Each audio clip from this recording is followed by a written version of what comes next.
संगीत दीक्षित और इस समय मैं बैठी हूँ संगीत फील्ड के एक दिग्गज के साथ जिनका नाम है प्रोफेसर ईभा शिरोटिया। मैम 1988 से आर्य कन्या डिग्री कॉलेज में कार्यरत हैं और इस समय उप प्राचार्य की पोस्ट पे हैं। मैम अपने स्टूडेंट्स के बीच में पॉपुलर तो हैं ही, पर एक बहुत ही बड़ी बात यह है कि मैम खुद भी एक बहुत ही डेडिकेटेड स्टूडेंट रही हैं संगीत की, और मैम ने म्यूजिक फील्ड के बड़े बड़े दिग्गजों से ट्रेनिंग ली है, जिनके नाम मैं आपको बताती हूँ। डॉक्टर इला मालविया जी, प्रोफेसर रामाशर झा जी, डॉक्टर गीता बनर्जी जी, प्रोफेसर ओम प्रकाश मिश्रा जी और हमारे चहीते प्रोफेसर प्रेम कुमार मलिक जी। तो मैम सबसे पहले तो मैं आपको बहुत बहुत नमस्कार कहना चाहती हूँ, और मैं ये जानना चाहती हूँ मैम, आप संगीत फील्ड से जुड़ी हुई हैं और प्रयाग संगीत समिति से भी आपका ताल्लुक रहा है, तो आप अपनी प्रयाग संगीत समिति की एलुमनाई की एज अ जर्नी और आप अपनी संगीतक जर्नी पे थोड़ा प्रकाश डालना चाहेंगी? जी बिल्कुल।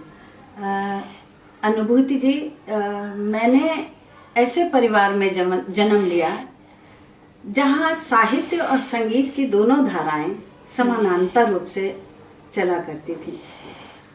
मेरी माता जी स्वर्गीय स्वराज मालवी जी, जिन्होंने स्वराज विविधा नाम से एक संगीत संस्था की स्थापना की 1954 में, और मेरे चाचा जी जो राष्ट्रीय स्तर के ख्याति लब्ध साहित्यकार थे, स्वर्गीय उमाकांत मालवी जी। तो मैं अपने को बहुत ही सौभाग्यशाली मानती हूँ कि मैंने इस ऐसे परिवार में जन्म लिया। अच्छा। और मेरी संगीत की यात्रा कब से आरंभ हुई ये तो मैं आपको बता ही नहीं पाऊंगी, क्योंकि जब से मेरी आंख खुली मैंने होश संभाला, अपनी माँ और अपनी बड़ी दीदी डॉक्टर इला मालवी जी को संगीत साधना करते हुए पाया। और अगर मैं कहूँ कि ये मुझे घुट्टी में मिला तो ये अतिशयोक्ति ना होगी। और बचपन से ही, बाल्यकाल से ही वो संगीत की शिक्षा दीक्षा शुरू हुई, चलती रही। समय समय पे कार्यक्रम का प्रदर्शन होता रहा और धीरे धीरे ऐसे ही यात्रा बढ़ती रही। जब मैंने स्नातक स्तर पर एक विषय के रूप में संगीत को चयनित किया, तो ऐसा लग रहा था कि हाँ ये चल रहा है, मेरी शिक्षा हो रही है। लेकिन स्नातक करते करते ऐसा लगा कि नहीं, मुझे अपना कैरियर संगीत में ही बनाना चाहिए। जैसा कि मैंने अभी जाना आपकी जर्नी के बारे में, संगीत का आपके जीवन में बहुत बड़ा महत्व रहा है। तो लाइफ में कोई एक ऐसा पॉइंट होगा ना जब उस बच्चे को अंदर से आवाज आती है कि यही वो फील्ड है जिसमें मुझे अपनी पूरा जीवन प्रदान करना है। तो वो एक ऐसा पॉइंट क्या था और आपको क्यों ऐसा ही लगा कि म्यूजिक ही वो चीज़ है? जी, मैं आपको बताऊं कि जब मैं संगीत की शिक्षा ले रही थी और मैंने ये तय कर लिया कि मुझे ये अपने कैरियर में इसको ही आगे बढ़ाना है, तो जैसा कि अभी आपने कहा कि आपके जीवन में संगीत का महत्व, नहीं, मेरा जीवन ही संगीत है। ओह वाह। मैं इसके अतिरिक्त और कुछ सोच ही नहीं पाती कि अगर ईभा शिरोटिया कुछ और होती तो क्या। तो कुछ भी नहीं, सिर्फ संगीत की साधना करना, उसमें जो भी पड़ाव आते जाएं उसको पार करना। अभी मैं कहाँ पहुंची हूँ, मैंने क्या कर लिया, मुझे नहीं पता। मतलब अभी ये यात्रा चल ही रही है, और ये यात्रा एक विद्यार्थी के तौर पे चल रही है। क्या बात है। और जहाँ तक प्रयाग संगीत समिति की यात्रा के विषय में मैं बताऊं तो 1978-79 की बात है। मैंने प्रभाकर की परीक्षा उत्तीर्ण की थी और कन्वोकेशन में मैं गई थी। और उस समय इलाहाबाद में ऐसा माहौल नहीं था कि मैं अपनी नृत्य की शिक्षा को और आगे बढ़ा सकूं। अच्छा। मुझे लगता था कि हाँ, प्रभाकर कर लिया, इतना बहुत है।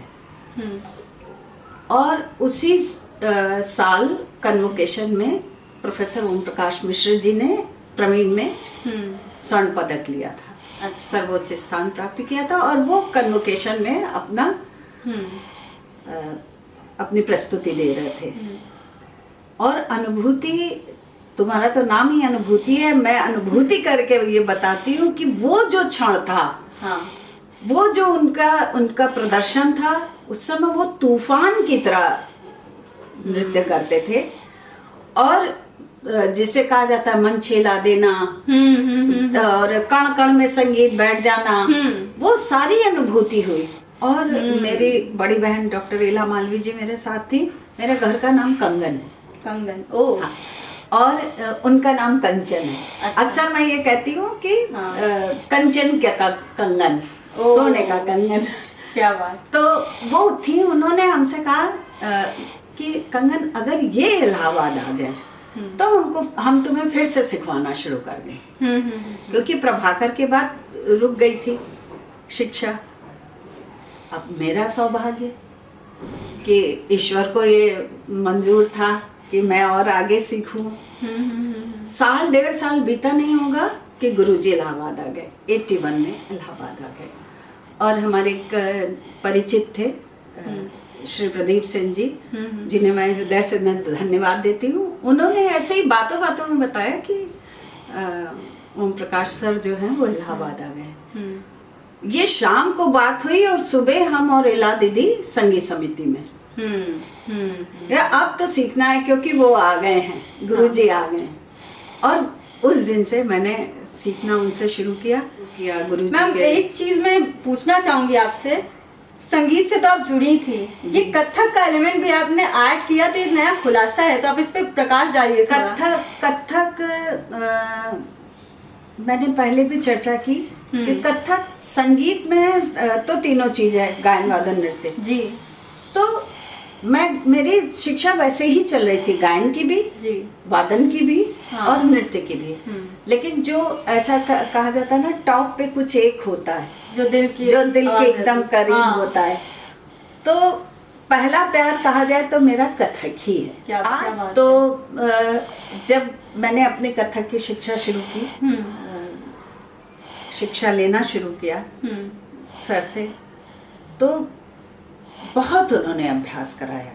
और जितना अभ्यास उन्होंने कराया और जितना मेहनत इस शिक्षा को लेने में मेरी हुई, उससे 10 गुनी उनकी हुई होगी जितना उन्होंने दिया। क्योंकि अब मैं खुद शिक्षक हूँ तो मुझे पता चलता है कि किसी को सिखाना जो है वो कितना कठिन है। मैम यही बात मैं आपसे डिस्कस करना चाहूंगी, क्योंकि आप एक विद्यार्थी भी रही हैं, डेडिकेटेड, और अभी आप एक शिक्षक हैं जी। तो मैं ये आपसे जानना चाहूंगी, जो गुरु शिष्य परंपरा है, क्योंकि कहीं ना कहीं आप देखती हैं कि आज के जमाने में बदलती जा रही है। जी जी। तो आप इसके बारे में क्या कहना चाहेंगी, और आप उस डेडिकेशन को बताइए, क्योंकि मैं चाहती हूँ युवा पीढ़ी जाने की गुरु शिष्य परंपरा क्या है। हाँ। और वो आपने फॉलो किया उस समय, उसका क्या महत्व है। गुरु शिष्य परंपरा ऐसी जो आपको जो शिक्षा मिल रही है वो जन्म जन्मांतर तक के लिए मिल रही है, वो है गुरु शिष्य परंपरा से ली गई शिक्षा। और आज की जो शिक्षा है, मैं ये नहीं कहती कि ये खराब है, मैं ये नहीं कहती कि ऐसा नहीं होना चाहिए। जो वातावरण है, जो देश काल है, उसके अनुसार विद्यालयी शिक्षा या शिक्षण संस्थाएं होनी चाहिए, एक पाठ्यक्रम के तहत होनी चाहिए, वो होती है। लेकिन जो संगीत, खासतौर से संगीत विषय की शिक्षा होती है, जो उसका मर्म जो होता है, वो गुरु शिष्य परंपरा से ही होता है। क्या बात है। और वो इसलिए भी होता है मेरे विचार से, क्योंकि गुरु शिष्य में अपने को ट्रांसमिट करता है। जो कि आप एक पाठ्यक्रम और जो एक शिक्षा प्रणाली जो चलती है, स्कूली शिक्षा जो चलती है, उसके तहत संभव होना मुश्किल होता है। ये सही कहा मैम। लेकिन गुरु शिष्य परंपरा में आप देखें, अक्सर ऐसे होता है कि जो शिष्य अगर गा रहा है या नृत्य कर रहा है तो उसमें उसके गुरु की झलक दिखती है। सही बोला मैम। तो वो गुरु की झलक कैसे दिखती है? पूरी आत्मा ट्रांसफर करते हैं। जब तक अपना गुरु ट्रांसमिट नहीं करता और शिष्य उसी स्तर पे आके उनको ग्रहण नहीं करता, तब तक ये हो पाना कितना मुश्किल है। सही बोला मैम आपने। तो as a music student and as a शिक्षक, कई चुनौतियां आई होंगी इस फील्ड में आपके लिए बीच में, तो आपने उन चुनौतियों को कैसे पार किया, और आपके प्रेरणा स्रोत कौन रहे इस बीच में? चुनौतियां तो जब तक आप उससे डर रहे हैं तब तक वो आपकी चुनौती है। और जब आपने उस पे काबू पा लिया और आप अपनी यात्रा में आगे बढ़ गए तो वो मील का पत्थर है। क्या बात बोली मैम, बहुत ही इंस्पायरिंग बात थी। तो तो चुनौतियों को कठिनाई की तरह नहीं लेना चाहिए। आज के जो स्टूडेंट्स हैं जी। उनसे मेरा ये नम्र निवेदन है, जो मेरा अनुभव है उसके आधार पर मैं कह सकती हूँ कि आपके शिक्षा में, आपके लक्ष्य में प्राप्त करने में जो भी आपके रास्ते पे आपको लगता है कि ये कठिनाई है, उसका दृढ़ता से सामना करिए। ऐसा नहीं है कि आपके ही जीवन में सिर्फ कठिनाई है। सही बोला। और जब आप उस पर विजय प्राप्त कर लेंगे, जब आप उसको आत्मसात करके आगे बढ़ जाएंगे, तो वो वाकई एक अलग अनुभव होगा और वो आपको लक्ष्य के पास ले जाने में आपकी मदद ही करेगा। आई थिंक ये एक पेशेंस जो फैक्टर है, धैर्य। हाँ। आज जो सबसे ज्यादा कमी मैं महसूस करती हूँ, जो मैं सीखती थी, मैं जब विद्यार्थी थी और आज जब मैं शिक्षक हूँ, तब उसमें जो प्रमुख रूप से अंतर रहता है, आज धैर्य की कमी है बेटा। सही बोला। युवा पीढ़ी को सीखना चाहिए। और क्या होता है, जल्दी सीखना। उसको फास्ट फूड का एक कल्चर आ गया ना, तो उसको जल्दी सब चीज सीखना। हाँ। तो संगीत में कोई शॉर्टकट है ही नहीं। सही बोला मैम आपने। जब तक आप एक सीढ़ी पे मजबूती से आपने कदम नहीं रखा, आप अगली सीढ़ी पे पहुंच ही नहीं पाएंगे। आप बिना सीढ़ी के छत पे कैसे पहुंचेंगे? सही बोला मैम आपने। तो इसलिए मेरा जो आज का के विद्यार्थी हैं उनसे ये अनुरोध है कि वो संगीत में अगर अपना कोई मुकाम बनाना चाहते हैं, अगर वो संगीत को साधना चाहते हैं, तो पहला उसका मूल मंत्र रख लें, धैर्य। जी मैम, धैर्य आपने बहुत सही बात की। तो कहीं ना कहीं जब आप धैर्य की बात करें, हाँ। म्यूजिक एक ऐसी विद्या है जो कहीं ना कहीं आपको अध्यात्म से भी जोड़ती है। जी बिल्कुल। तो मैं ये जानना चाहती हूँ कि आपने इसमें पूरी विद्या प्राप्त की है और आप बच्चों को सिखाती हैं, तो आप युवा पीढ़ी को क्या देना चाहेंगी मैसेज, कि किस तरह ये आप विद्या को आपको लेना चाहिए जो आप अध्यात्म से जुड़े? म्यूजिक और अध्यात्म का रिलेशन आप थोड़ा प्रकाश। बिल्कुल।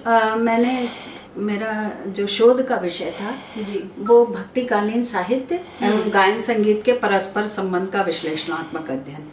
तो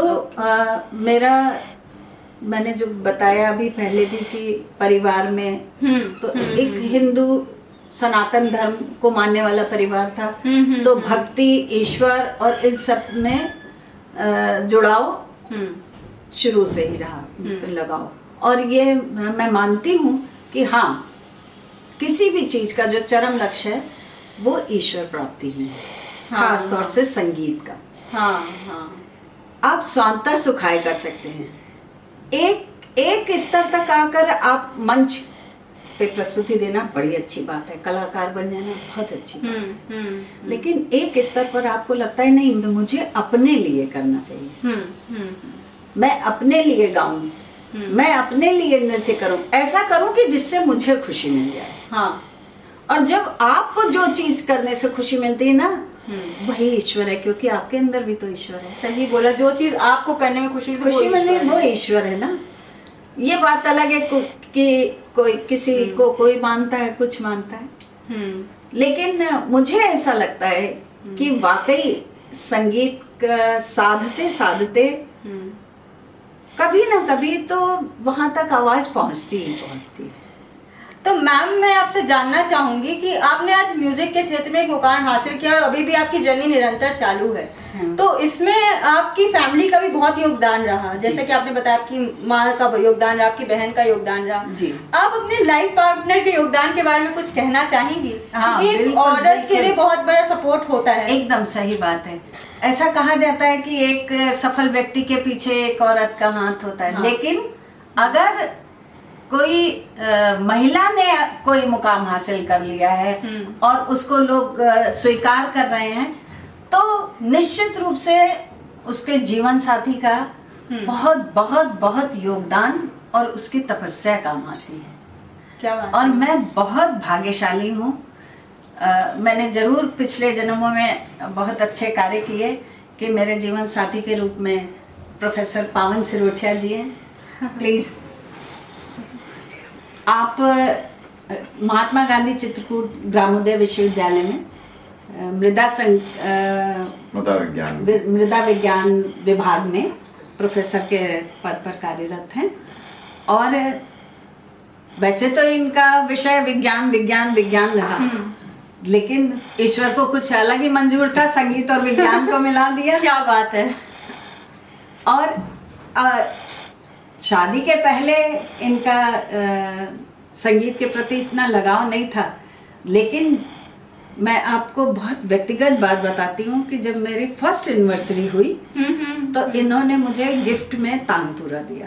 क्या बात है, क्या बात। और सोचिए मेरे रोए भर आते हैं हाँ कि जो संगीत साधना कर रहा है हाँ, उसके जीवन में उस तानपुरे का कितना महत्व था।